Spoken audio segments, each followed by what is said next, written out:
Salut à tous et bienvenue sur la chaîne Techno01net et bienvenue dans ce nouveau numéro du JTech. Le JTech, c'est chaque samedi toute l'actualité high-tech de la semaine. Et au sommaire cette semaine, deux smartphones très attendus, le BlackBerry Z10 et le Sony Xperia Z. Nous avons testé une invention française, une voiture qui se conduit pratiquement toute seule, reportage dans quelques minutes. Enfin, la caisse de supermarché qui vous permettra peut-être dans le futur de scanner tous vos articles en même temps. Nous l'avons essayé au Tech Days. Soyez les bienvenus, c'est parti pour ce JTech, le best-of des vidéos de la semaine sur la chaîne Techno01net.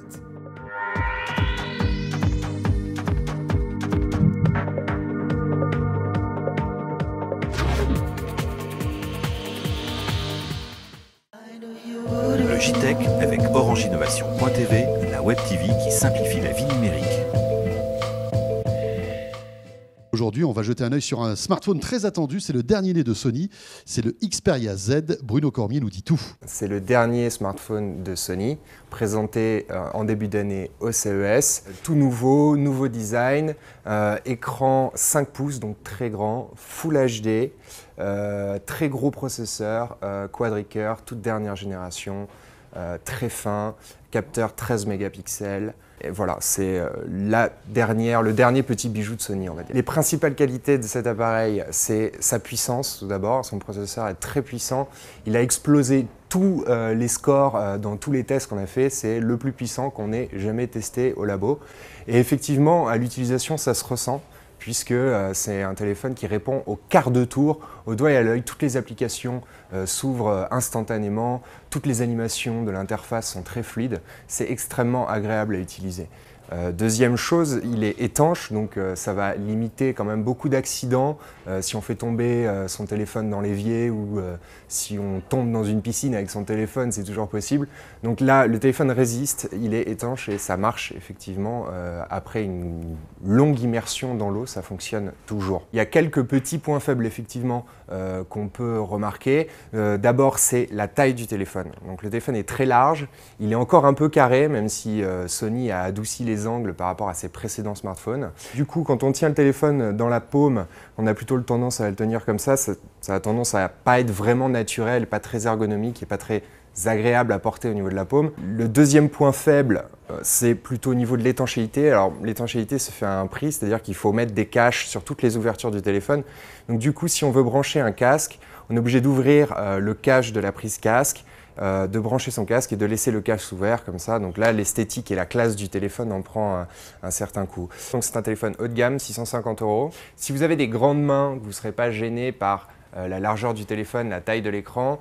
Si vous êtes adepte de téléphones très puissants, ce téléphone est clairement fait pour vous. Donc là, c'est vraiment le premier Xperia qui a réussi vraiment à nous séduire totalement au labo.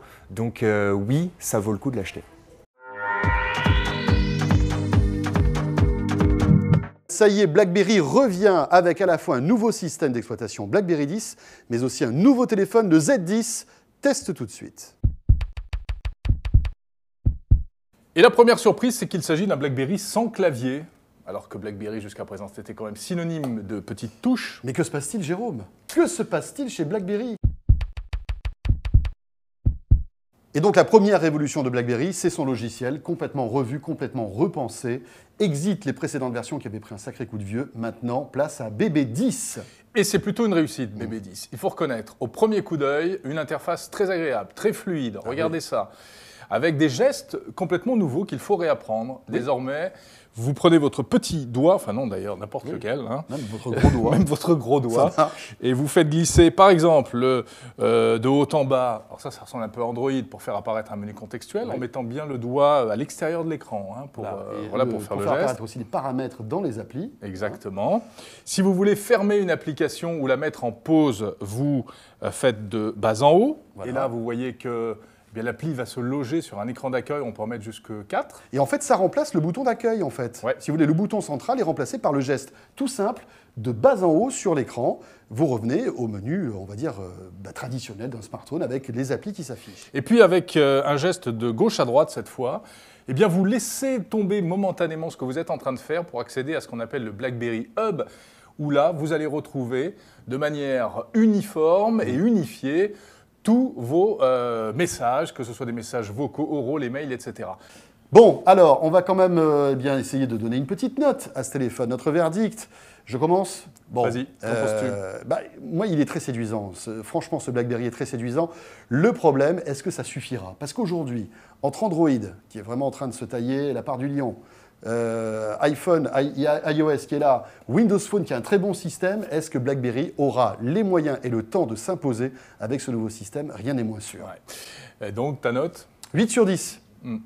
Voilà, moi je suis d'accord avec toi et je dirais qu'en fait, qui peut acheter un appareil comme ça aujourd'hui?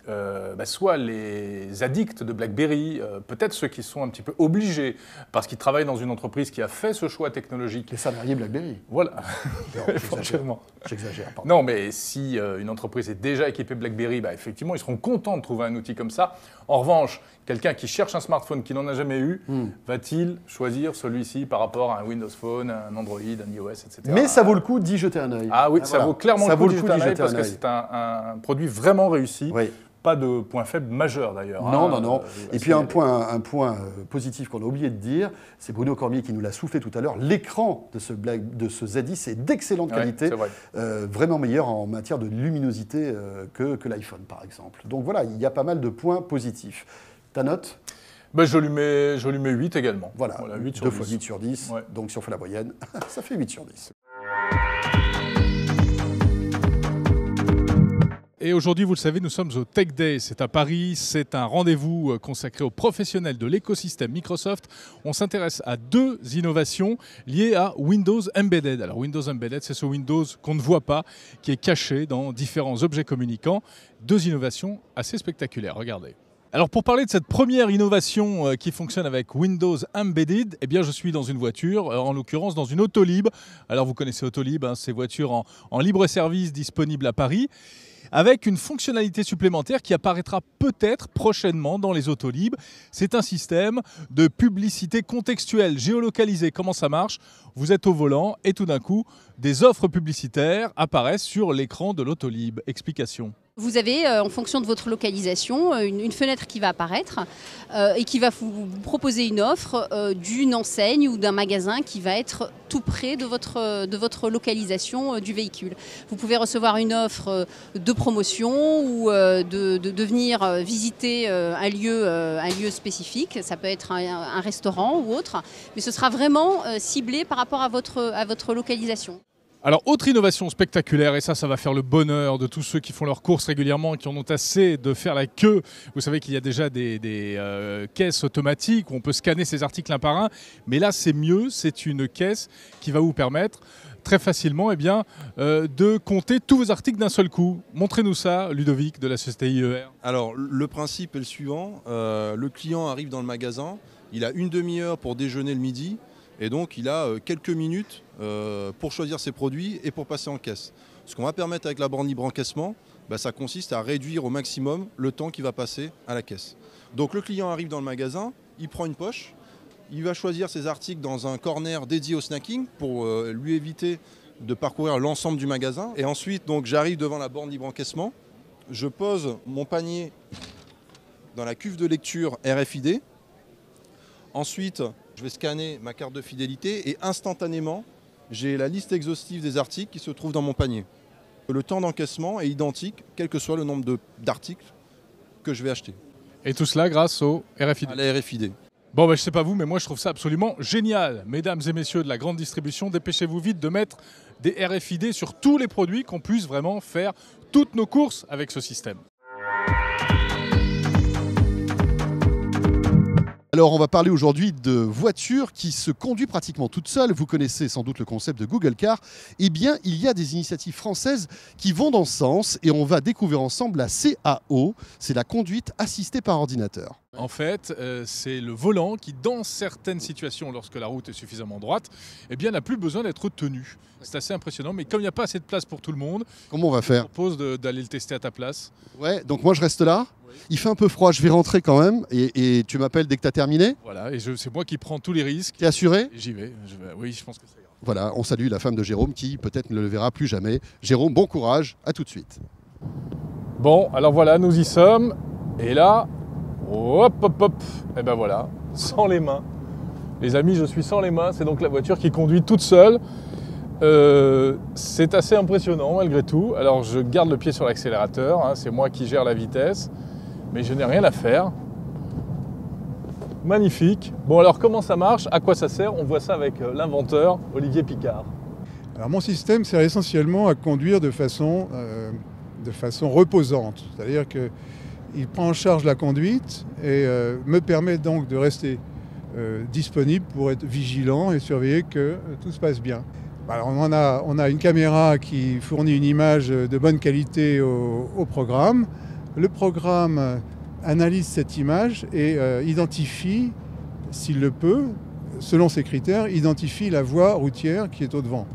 Ok, donc tout ça est piloté par un ordinateur. Et ensuite, comment est-ce que le volant est géré tout seul, on va dire? On a un système de régulation qui va permettre d'envoyer des coups de volant vers la droite ou vers la gauche jusqu'à ce qu'on atteigne l'équilibre souhaité. Donc c'est ce petit galet là que vous avez bricolé, petite molette avec un petit moteur électrique relié à l'ordinateur sous le volant. Hein. Accessoirement, le système va savoir vous dire que vous entrez dans une zone 50, 70, 90, 110, 130, ou bien que vous quittez une zone 110 ou avec un panneau de fin de limitation de vitesse. Et donc ça pourrait s'adapter à terme sur n'importe quel véhicule? Alors voilà, c'est l'objet, c'est le but, c'est que ça s'adapte sur n'importe quel véhicule, y compris un véhicule existant. C'est-à-dire qu'on peut venir installer un tel système sur n'importe quelle voiture ancienne, même si on le veut. Même sur une 2 chevaux. Bon, et ben voilà, on est entier, ça a bien marché et c'est déroutant, mais très séduisant. Voilà, c'est la fin de ce JTech. Retrouvez l'intégralité de ces vidéos et bien d'autres sur la chaîne techno.tv, sur 01net.com. Suivez-nous également sur YouTube, sur Dailymotion et désormais sur Watt TV. Et bien sûr aussi sur le service VOD de Numéricable en HD pour regarder toutes nos vidéos. Suivez-nous aussi bien sûr sur Twitter et Facebook, mais ça vous le savez d'ores et déjà. On se retrouve très vite bien sûr. Salut à tous, lundi c'est l'appart et toute l'actu qui continuera toute la semaine.